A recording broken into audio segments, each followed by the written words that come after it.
My name's Dave DeBow, founder of MoneyPartnerFormula.com, and this show is built for everyday real estate investors who are actively doing deals and looking to scale using other people's money. So if you're an active real estate investor and you want to get featured on this show to talk about your own real estate and capital raising experiences, then just go to daveinterviewsyou.com. Now let's get rolling with this episode, and remember to subscribe for daily interview content.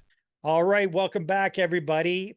And if you are in the real estate space or have been for some time, you've probably been through a few ups and downs. And if there's one word that's important when it comes to longevity as a real estate entrepreneur, it's resilience. And our special guest today, Jason Perro, knows all about that. He's been in real estate investing since 2001. He's done all sorts of different things. He's been a syndicator. He's been a full-time real estate entrepreneur for over 10 years now. He's built up a large company, a large portfolio. I think, Jason, you've got like 45 employees and several thousand doors under ownership management, all that kind of stuff. And we were talking a little bit off camera about the importance of resilience. So Jason, welcome to the show. Great to have you here. Thanks for having me, Dave. I'm glad to be here. All right. Well, let's start first things first. Give us a snapshot of where you and your company are right now. So what do you guys invest in? What does the portfolio currently look like? Just give us what does the company look like? Sure. So, my company owns and is involved in, was about 3,000 doors. We've sort of trimmed off some ownership, sold some deals in the past few years. So we're down to about 2,500 doors now. That's still pretty good. Yeah, primarily Erie, Pennsylvania, Cleveland, Ohio, and then Western New York, some smaller towns south of Buffalo. So largely Midwest, and then some more passive deals in Texas and Oklahoma. Really prefer the vertically integrated model. I've as you alluded to earlier, I've owned my ex-wife and I have owned a lot of property personally, individually, and then we've syndicated a number of deals in the last 7 or 8 years, and they've really been investing in real estate for since 2001, so 23 years. But we really got into the larger properties in the last 7 or 8 years, and we provide a great place to be employed. Really enjoy adding value to properties and kind of building out the communities that we invest in.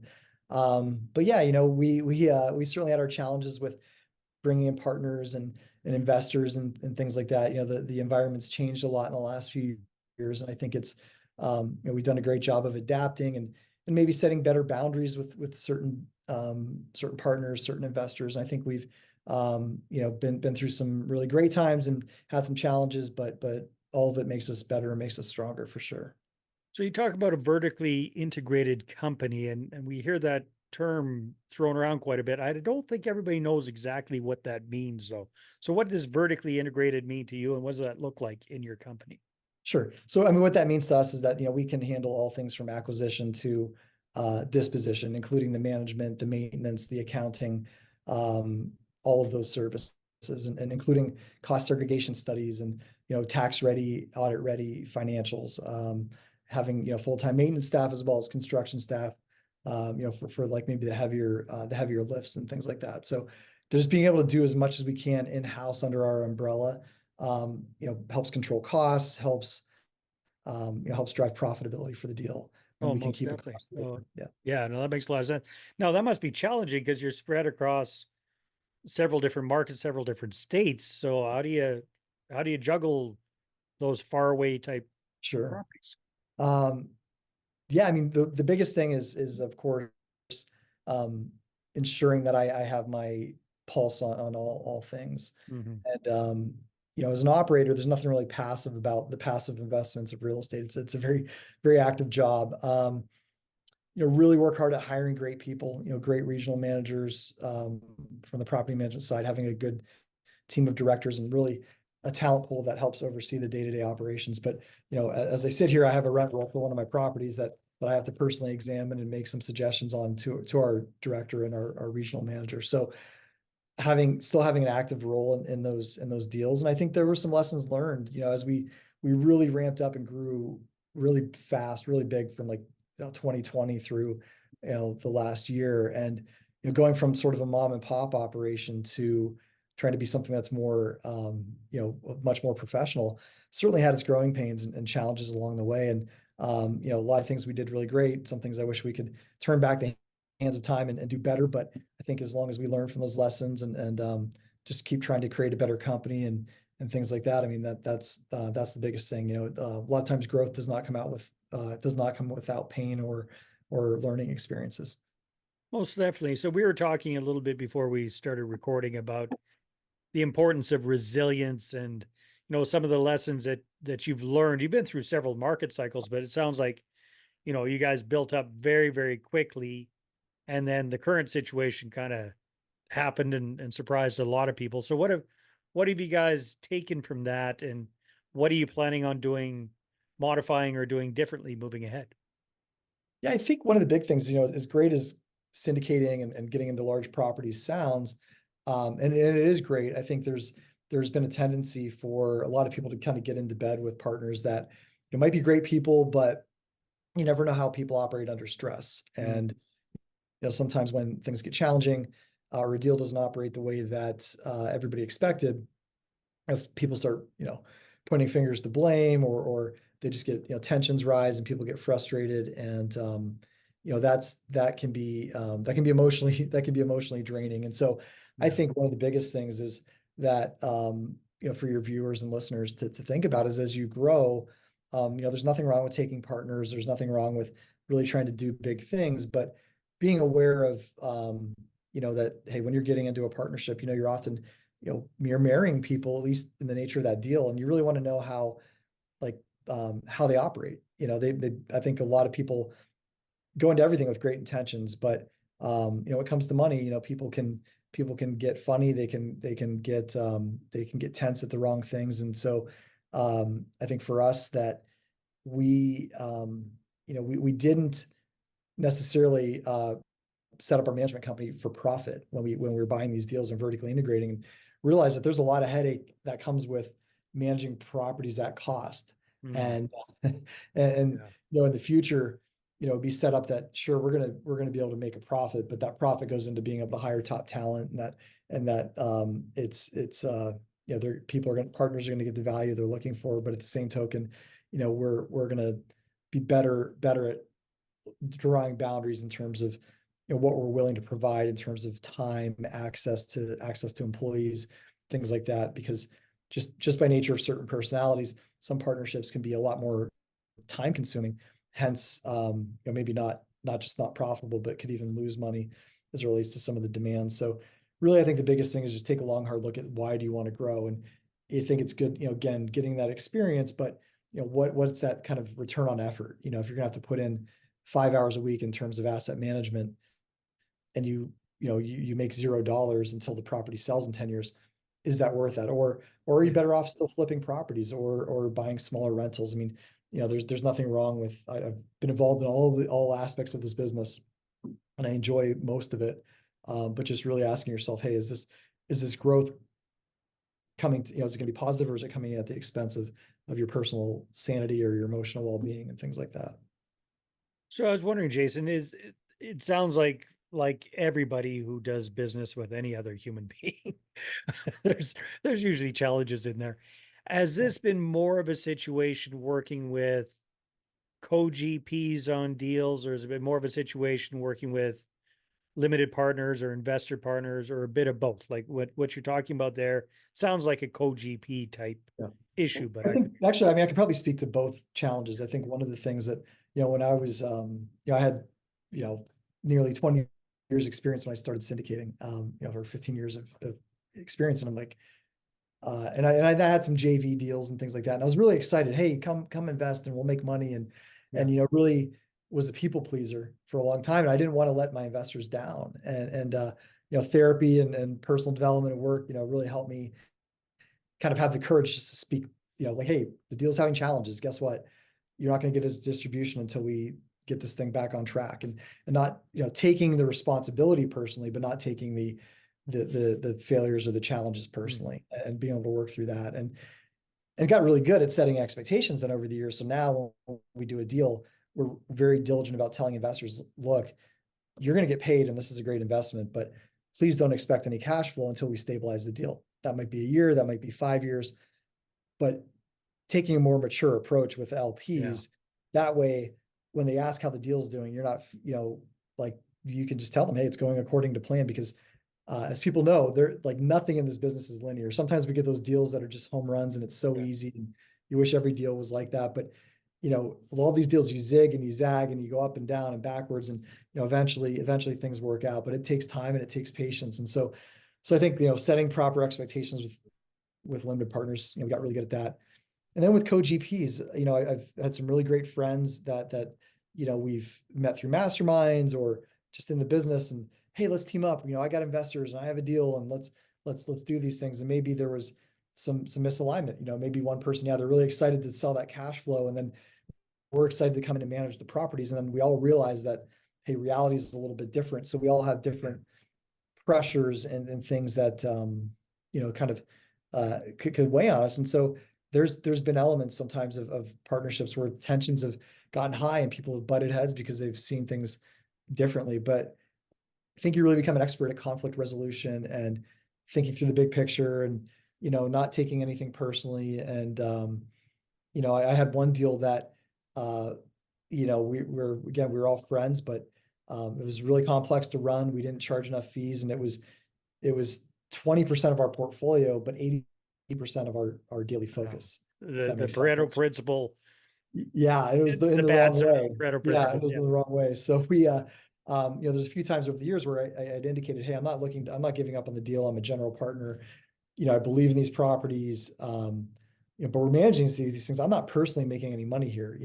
I'm putting a ton of effort, a ton of time. I'm not complaining. I'm glad I have this equity in these deals, but guys, these are 100-year-old assets. They take longer to stabilize. And at one point I said, having my hand on both the GP side and the day-to-day operations, I said, I don't know if this is great for my mental and emotional health, given say the personalities in that Yeah. GP team. We're all friends and we think we get along. But there was a point where then the one partner had said, you know what, Jason, like I think we're going to take you up on that. Like we are going to move to a different management company. And that was a shift and it was an adjustment but certainly that brings back a lot of peace and calm in my life. And then I think, we can get back to kind of being friends and good business partners versus like Butting the heads perception on. that maybe they're asking dumb questions, or maybe their perception that I'm not answering the dumb questions right now, or whatever that is. But Yeah. I think sometimes, you have to maybe know your limitations and still think big picture and say, well, what's really going to be the best outcome for this deal, and not having too much pride to think we can, I mean, maybe there's lessons we could have learned and done better as a GP or as a manager. And that's all true. And I think the same holds for those other partners where, hey, we kind of fight through some of these challenges together and kind of get through the other side as better friends and better partners.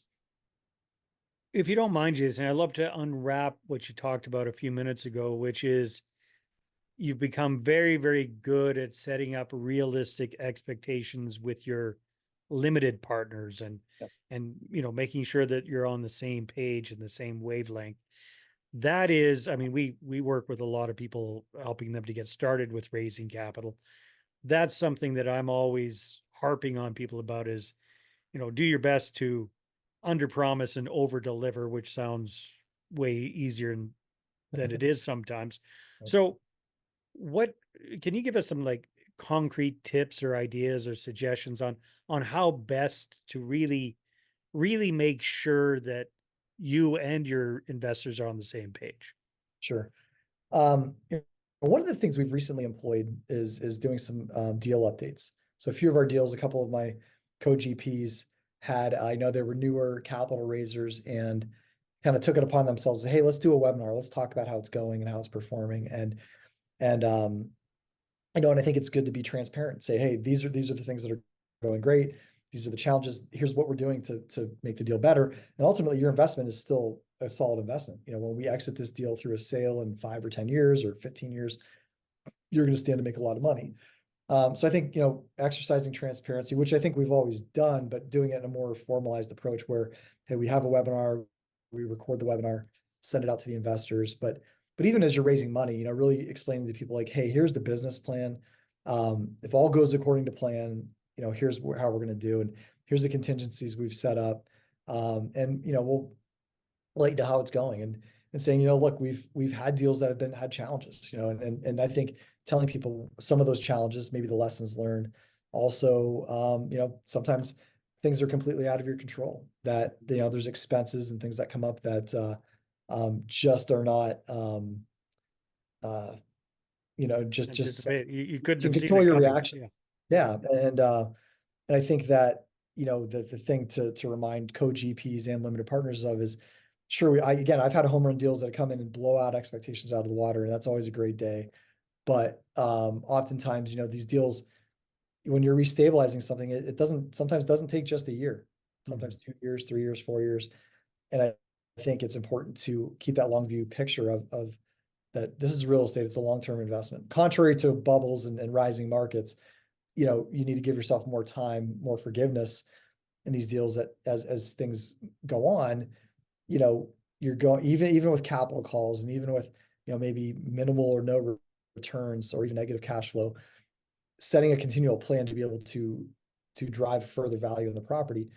The investment is safe. It's going to make money. So I think just telling people like, look, but also saying, hey, look, the biggest risk is that you lose your money. Like, the deal goes south, everybody loses money.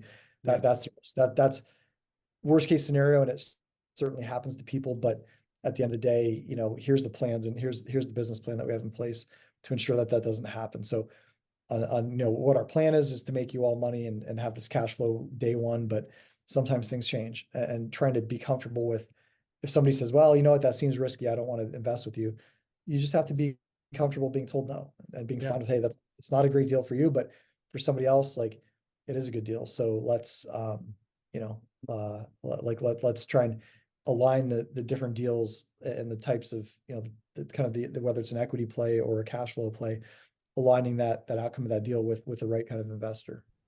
No, that's very, very wise words. Well, Jason, sounds like you've taken some licks and come out on the other side stronger for it and wiser for it, and living up to that whole idea of being resilient. So congratulations for that. And for our listeners, our viewers who want to find out more and connect with you, where should they go? What should they do? Sure. They can find me on LinkedIn or Facebook, just, Jason Perro in Erie, Pennsylvania. If anybody wants to book any time with me, just to kind of talk real estate and talk shop, and always happy to listen, and be an ear, maybe a voice of reason out there. They can book me on Calendly/Jason Perro.